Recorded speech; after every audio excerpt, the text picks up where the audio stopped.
पूर्ण परमात्मा, सर्वश्रेष्ठी रचनाहार कबीर देव प्रत्येक युग में इस धरा पर अवतरित होते हैं और एक आम जनसाधारण की तरह लीला करते हुए अपने वास्तविक घर यानी सतलोक की जानकारी भक्त समाज को देते हैं। किंतु उस समय हर कोई परमेश्वर को नहीं पहचान पाता। आज से लगभग 624 वर्ष पूर्व भी पूरी सृष्टि को बुनने वाले पूर्ण परमात्मा कबीर साहिब जी ने काशी नगर की जुलाहा बस्ती में एक टूटी सी झोपड़ी में 120 वर्ष तक कपड़ा बुनने की लीला करते हुए अपने तत्व ज्ञान व सतलोक की महिमा का गुणगान किया और समाज में फैले पाखंडवाद को खत्म कर भक्त समाज को एक सत्य भक्ति प्रदान की, जिसके करने से लोगों को परमात्मा वाले लाभ प्राप्त होने लगे, जिससे प्रभावित होकर उस समय हिंदू और मुसलमान दोनों धर्म के 64 लाख की संख्या में श्रद्धालु कबीर परमेश्वर जी के शिष्य हुए। वहीं दूसरी तरफ कबीर परमेश्वर जी को एक आम भक्त, संत व गरीब जुलाहा समझ उस समय के मुल्ला, काजी, पंडित और ब्राह्मण कबीर साहिब जी की महिमा चारों तरफ फैलते हुए देख ईर्ष्यावश आए दिन उन पर जुल्म करने की असफल कोशिश करते ही रहते थे। उन्हीं में से एक थी राजा सिकंदर लोधी के धार्मिक वीर शेख तकी द्वारा काशी में भंडारे की झूठी चिट्ठियां डालकर परमेश्वर कबीर जी को बदनाम करने की साजिश। इस कबीर ने तो हम सभी का जीना हराम कर रखा है। हमने उसे मारने की कितनी बार कोशिश कर ली, लेकिन वो हर बार किसी ना किसी तरह बच ही जाता है। अब नहीं बच पाएगा। अब की बार मैं ऐसा पैंतरा फेंकूंगा कि उसे काशी छोड़कर भागना ही पड़ेगा। ऐसा क्या सोचा है पीर जी? पास आओ।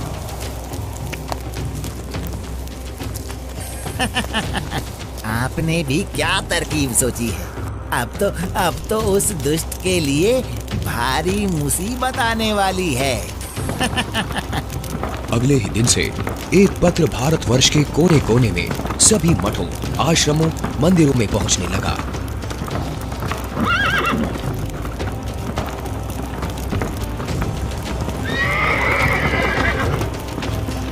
पत्र में लिखा था, मान्यवर कबीर सेठ पुत्र नूर अली अंसारी, जुलाहों वाली कॉलोनी, काशी शहर में 3 दिन का धर्म भोजन भंडारा कर रहे हैं, जिसमें सर्व साधु संत आमंत्रित हैं। भंडारे में प्रतिदिन प्रत्येक भोजन के बाद 1 सोने की मोहर व 2 हर दक्षिणा में दी जाएगी। भोजन में लड्डू, जलेबी, हलवा, खीर, दही बड़े, मालपुए, रसगुल्ले आदि आदि सब मिष्ठान खाने को मिलेंगे और साथ में सूखा सीधा भी दिया जाएगा। सभी शिष्यों को बता दो, भंडारे में सभी को चलना है।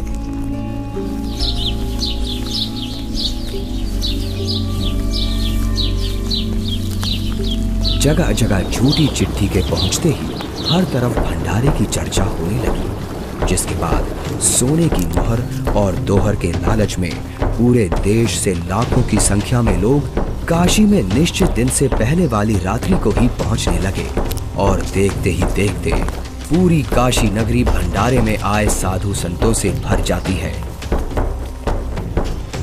अरे भक्तों, आज इतनी भीड़ कैसे लगी है? तुम किस नींद में सोए हुए हो?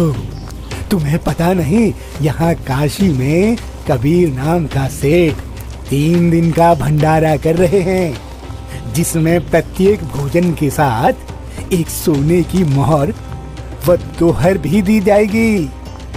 आपको कोई निमंत्रण पत्र मिला है? हाँ, ये देखो चिट्ठी। ये जरूर किसी की बदमाशी है। मुझे जल्दी से गुरुदेव को सब बताना चाहिए। गुरुदेव, गुरुदेव, गुरुदेव। क्या हुआ रविदास? गुरुदेव, आज तो अपनी काशी छुटेगी। उन दुष्टों ने तो हद कर दी। आपके नाम की झूठी चिट्ठी बंटवा रखी है कि कबीर सेठ पुत्र नीरू 3 दिवसीय भंडारा करेगा, जिसमें प्रत्येक भोजन के बाद खाने वाले को एक सोने की मोहर और एक दोहर भी दी जाएगी। अच्छा। और अब उस झूठी चिट्ठी को लेकर लाखों की तादाद में लोग भंडारे के लिए आए हुए हैं। रविदास, आज तो सारी सीमाएं पार कर दी हैं उन नादानों ने। मैं गरीब आदमी, मेरे पास तो अपने परिवार के लिए ही मुश्किल से अनाज होता है। इतने लोगों को मैं कहाँ से भोजन खिलाऊंगा? आप अंदर से दरवाजा बंद कर लो और कोई भी आए तो खोलना मत। जब कोई नहीं मिलेगा तो थक हार कर अपने आप वापस चले जाएंगे। गुरुदेव, ये नकली धर्म के ठेकेदार रोज आपके खिलाफ कुछ ना कुछ षड्यंत्र रचते ही रहते हैं। कोई बात नहीं रविदास, जैसे तैसे आज का दिन और निकाल लेते हैं। रात को निकल जाऊंगा मैं अपने परिवार को लेकर कहीं दूर। तंग आ चुका हूं मैं इनके इन रोज रोज के कारनामों से। मैं बोलता सच्चाई हूं और ये समझते उसको निंदा है। आ जाओ रविदास, बैठ जाओ। दोनों भगवान को याद करते हैं।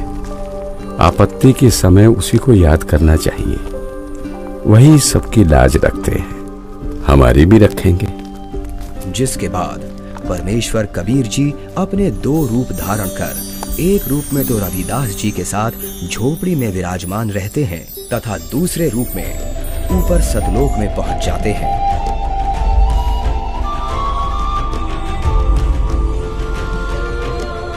जहां असंख्यों बैल उनका इंतजार कर रहे होते हैं, जिनके ऊपर टंगे झोलों में भंडारे के लिए टेंट का सामान और पका पकाया भोजन, लड्डू, जलेबी, कचौड़ी, पकौड़ी सब लदा हुआ है।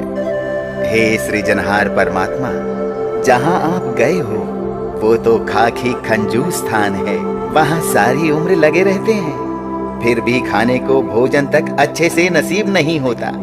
आपके आदेश से हमने सब कुछ तैयार कर रखा है।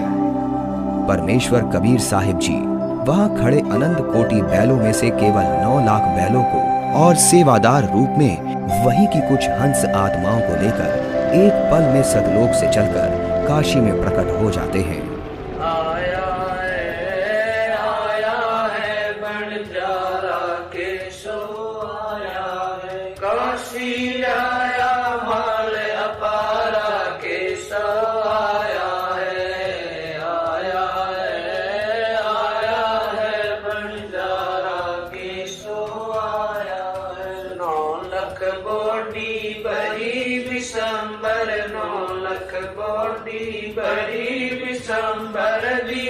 कबीर भंडारा के सो आया है, आया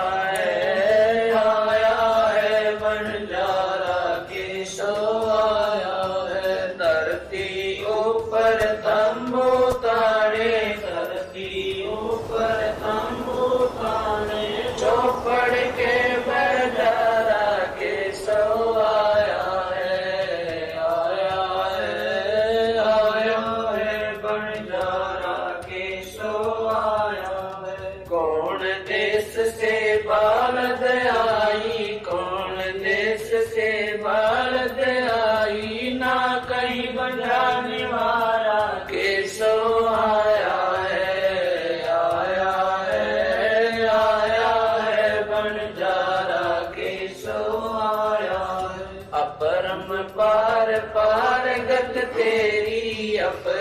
पार पार गत तेरी कित उतरी जलधारा के सो आया है, आया है बंजारा के सो आया है। साहूकार नहीं कोई जाके, साहूकार नहीं कोई जाके, काशी नगर मजारा के सो आया है।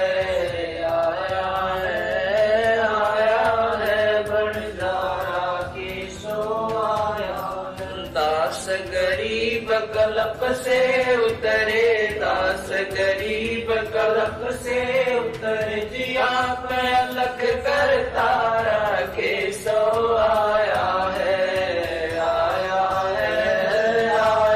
है बंजारा के सो आया है। दास गरीब कलप से उतरे, दास गरीब कलप से उतर जिया पे अलग करता राकेशो आया है, आया है, आया है भंडारा केशो आया है।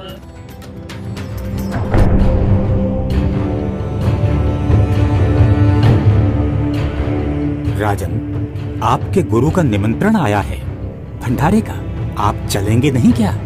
गुरुदेव भंडारा करें और मैं न जाऊं, मैं अवश्य चलूंगा। काशी चलने की तैयारी की जाए। देखते ही देखते काशी शहर के चौपड़ के बाजार में परमेश्वर की दया से भंडारा शुरू हो जाता है। ऐसा स्वादिष्ट भोजन, वाह, जो खाता वो गुण गाते नहीं थक रहा था। सब्जी, पूरी, लड्डू, जलेबी, कचौड़ी, पकौड़ी, दही भल्ले, खीर, हलवा आदि जो कोई कुछ भी पकवान मांगता वो उसे खाने को मिल रहा था। और चिट्ठी में लिखे अनुसार प्रत्येक भोजन के बाद सभी को एक दोहर और एक सोने की अशरफी भी दी जा रही थी।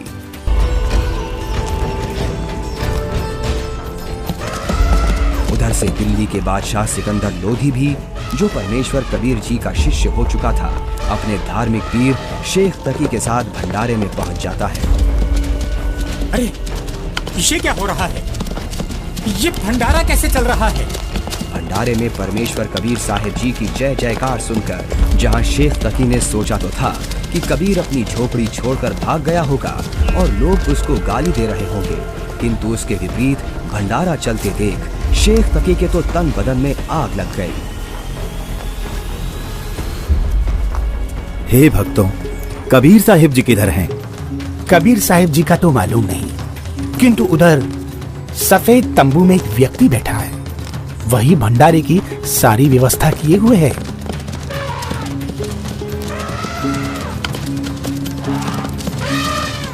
ये भंडारा कैसे चल रहा है?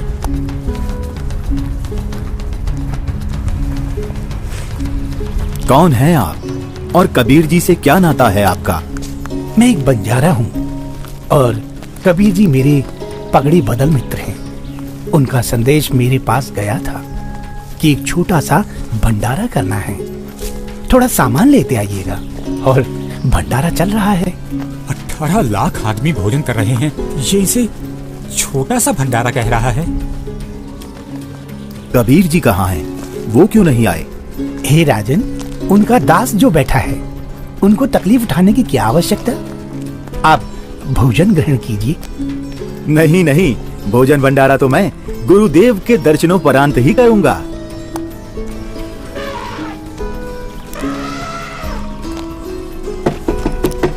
हे गुरुदेव, लगता है उन्होंने हमें यहाँ भी खोज लिया। भीड़ शायद घर पूछते पूछते यहाँ तक पहुँच गई है। कोई बात नहीं, आप दरवाजा मत खोलना, कुछ देर बाद अपने आप चले जाएंगे। दरवाजा खोलिए परवरदिगार, दिल्ली से आपका दास सिकंदर आया है। राजन, हम दरवाजा नहीं खोलेंगे। इन लोगों ने तो आज सभी हदें पार कर दी हैं। मेरे नाम से झूठी चिट्ठी डाल रखी है। मैं कैसे निकलूं बाहर? इस बनारस में कोई सेठ भी मेरा ऐसा जानकार नहीं है जो मुझे पैसे उधार दे दे। मैं तो बड़ी मुश्किल से ताना बुनकर अपने परिवार का पालन करता हूँ। इन लोगों ने मेरा जीना मुश्किल कर दिया है। बस आज रात होने का इंतजार है राजन। रात होते ही मैं अपने परिवार को लेकर कहीं दूर चला जाऊंगा। है परवरदिगार, आप मुझे नहीं बहका सकते। आप ही अल्लाह अकबर हो। आपने देखो वहाँ क्या रंग लगा रखे हैं। एक बार दरवाजा खोल दो दाता, दास आपके दर्शन करना चाहता है। खोल दो दरवाजा। राजा सिकंदर लोधी के आग्रह करने पर परमेश्वर कबीर जी जैसे ही भंडारे में चलने के लिए खड़े होते हैं, तभी उनके सर पर अपने आप ही हीरे पन्ने से जड़ा हुआ एक बहुत ही सुंदर मुकुट आ जाता है और कुटिया से बाहर निकलते ही उस परम पिता पर आसमान से फूलों की वर्षा होने लगती है। रविदास जी, आज ये सेवा मुझ दास को दे दीजिए। आप तो रोजाना करते हो।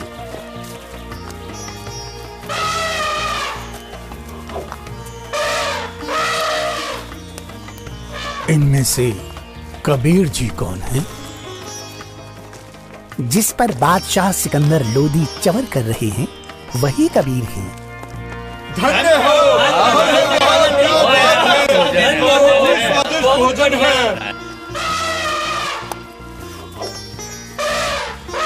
इसके बाद कबीर साहिब जी अपने ही दूसरे रूप केशव से मिलने के लिए उनके तंबू में आते हैं और जो ही परमेश्वर कबीर जी तंबू में प्रवेश करते हैं तो देखते ही देखते अपने आप उनके लिए एक सुंदर सिंहासन लगने लग जाता है जिस पर चारों तरफ हीरे पन्ने मोती जड़े हैं। परमेश्वर कबीर साहिब जी आसन ग्रहण करते हैं। उधर परमेश्वर को देखने के लिए भंडारे में आई लाखों की भीड़ टेंट के चारों तरफ इकट्ठा हो जाती है, जिसके बाद केशव रूप परमात्मा कबीर जी से कहते हैं, हे परमेश्वर, आप अपने अद्भुत लोक को छोड़कर इस झूठ कपट वाले लोक में क्यों आ गए?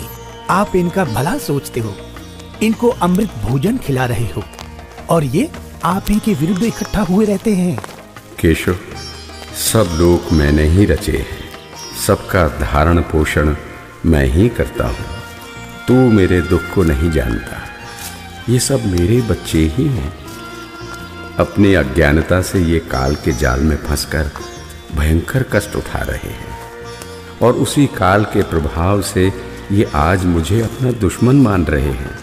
मैं इनको सत भक्ति देकर वापस लेने के लिए आया हूँ। परमेश्वर जी, आप हंस लोक को छोड़ इस जीव लोक में आए, जिनका हाड़, चाम और रक्त का बना शरीर है, जिसमें विष्ठा भरी पड़ी है। आप इनसे कैसे भक्ति कराओगे? केशव, भैंस या गाय आदि को बच्चा होने से पहले उसमें सिर्फ हाड़ चाम होता है, दूध नहीं होता। और जब बच्चा हो जाता है तो उसी हाड़ चाम के शरीर से दूध की बाल्टी भी भर जाती है। ठीक इसी प्रकार मैं इनमें भक्ति प्रवेश करूंगा और उस भक्ति से इस हाड़ चाम के शरीर में ही इनको सतलोक प्राप्ति होगी। हे परमेश्वर, ऐसे लोक में जहाँ जमीन पर पांव रखते ही दंड लगता है, ऐसे गंदे लोक में आपकी रहनी पर मैं बलिहारी हूँ। वही शेख तकी की चाल उसी पर उल्टी पड़ गई। उसने लोगों को इकट्ठा तो इसलिए किया था कि कबीर किसी को भोजन करा नहीं पाएगा और लोग उसको गालियां देंगे, लेकिन कबीर जी ने उन इकट्ठा हुए लाखों भक्तों को 3 दिन तक मोहन भोजन भी खिलाया और सोने की मोहर व दोहर देकर सत्संग से उनका अज्ञान अंधेरा भी हटाया। फिर भी ये सब शेख तकी से देखा नहीं गया। उसके अंदर जलती ईर्ष्या की आग इतने महान समागम में भी कमी ही ढूंढ रही थी और इसी आग में शेख तकी मुंह बनाकर सिकंदर लोधी से कहने लगा, चलो राजन, इसने क्या भंडारा किया है? बहुत अच्छा सा किया है। ऐसे ऐसे तो हम 100 भंडारे कर देंगे। शेख तकी ने जब इतना कहा ही था कि बोलते बोलते उसका मुंह टेढ़ा का टेढ़ा ही रह गया और वो गूंगा बहरा भी हो गया। उसने कुल 52 बार कबीर साहिब जी पर जुल्म किए, परंतु ये उसके जीवन की आखिरी बकवाद थी जो उसने कबीर परमेश्वर जी के साथ की। 3 दिन तक समागम चला। तीसरे दिन सेवकों ने बचा हुआ सामान व टेंट आदि बैलों पर लाद दिया और चल पड़े।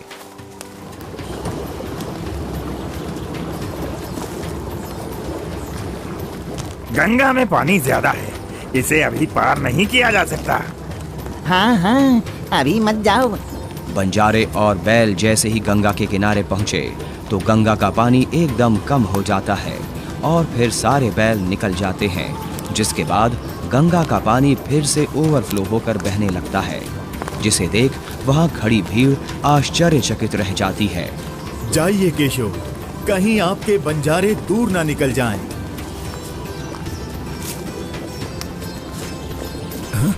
ये क्या? कहाँ गए बैल, कहाँ गए बंजारे? राजन, जहाँ से आए थे वहीं चले गए। इससे पहले कि सिकंदर इस बात को समझ पाता, उसी समय केशव भी कबीर जी के अंदर समा गए। सिकंदर दंग रह गया, रोते हुए कबीर परमेश्वर जी के चरणों में दंडवत की।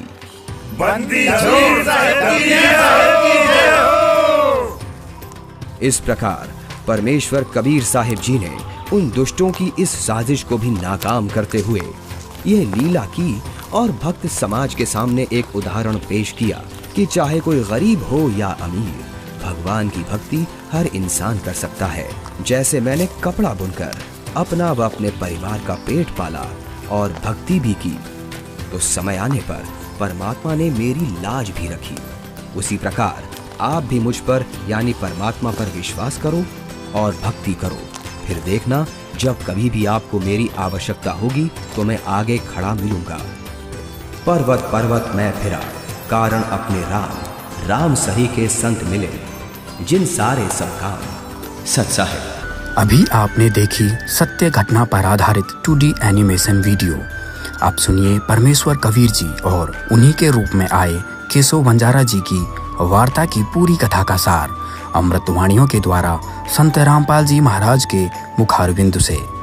चौपड़ के बाजार फिर कर आए के सो पास, गरीबदास कुर्बान गति क्या क्या कहूँ विलास। पाट पटंबर बस गए ऊपर हीरे लाल, गरीबदास साहेब धनी डाये मुक्ता माल। केसो और कबीर का तंबू माई मिलाप, गरीबदास 8 पैर लग गोष्ठी निजगर गाप।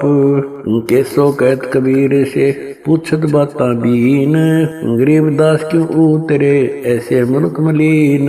100 योजन पर लगत है या दुनिया की गंद, गरीबदास के सो कहे आड़ चाम का फंद।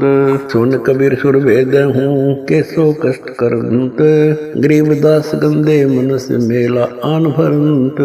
बिष्टा जिनके देह में मगन फिरे दिन रात, गरीबदास के सो कहे जिन सिर यम की घात। सुन कबीर मन भावने तुम्हारी बात अगाध, गरीबदास के सो कहे तुमसे तुम ही साध। धन कबीर कुर्बान जा ऐसी रही तुम्हार, गरीबदास के सो कहे छोड़िए गंदा संसार। नरक भरे तिस उदर है रुदर भरी सब देह, गरीबदास के सो कहे या मनुष्य मुखे है। राम नाम कैसे भोर नरक नगीन शरीर, गरीबदास के सो कहे विलंबे कहाँ कबीर। दम बिन दे ही सही नहीं जमी आसमान, गरीबदास के सो कहे जहाँ रहन स्थान। हीरे पीले मोती जहाँ हीरे बदन सफेद, गरीबदास के सो कहे सुनो देश का भेद। लाल श्याम जहाँ रतन है नहीं भौतिक आकार, गरीबदास के सो कहे चल कबीर परिवार।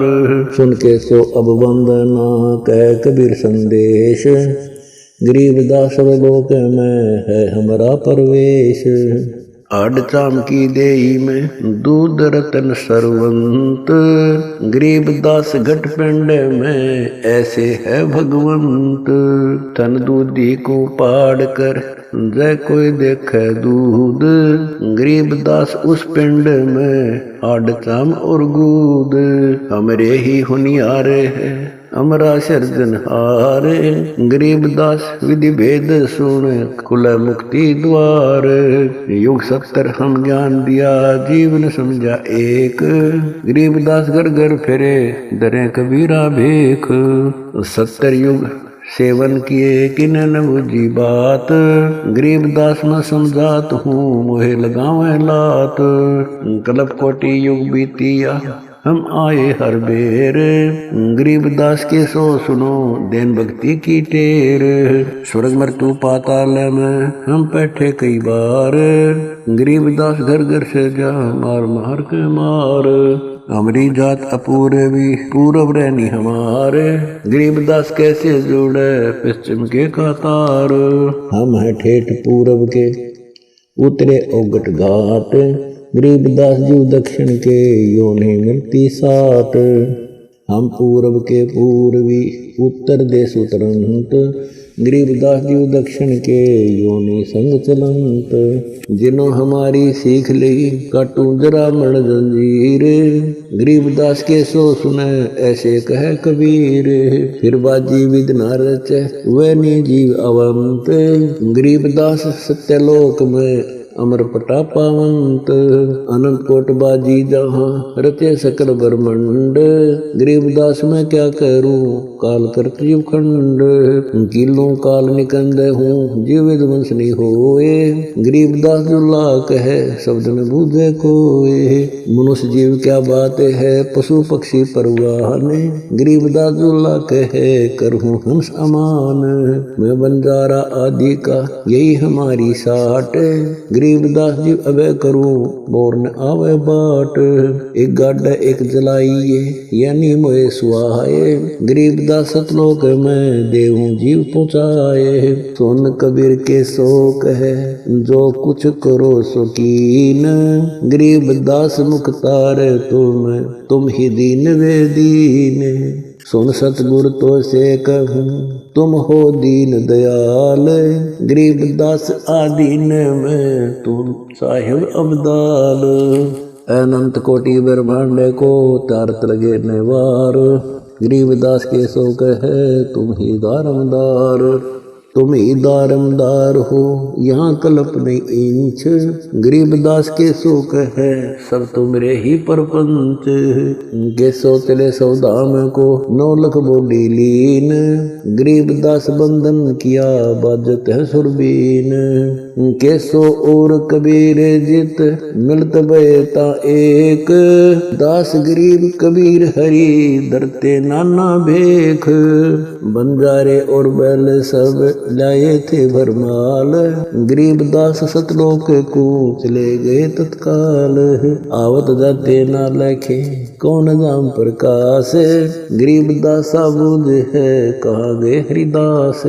हरि में हरि के दास है दासन के हरि पास गरीबदास पद अगम गति सात की उदास चलो सिकंदर बादशाह क्यों व्यर्था भक्त गमाए गरीबदास उस पीर के तन मन लगी भाए जेता शहर कबीर का हमरे बहुत अनेक गरीबदास से तक के लगी जुबान मेख गूंगा भया बोला नहीं जवाब जुबान गरीबदास मारा पड़ा बिन ही करो कमान एता दोष दरह कहाँ दग्ध जमी आसमान गरीबदास गूंगा भया बहरा हुआ कान।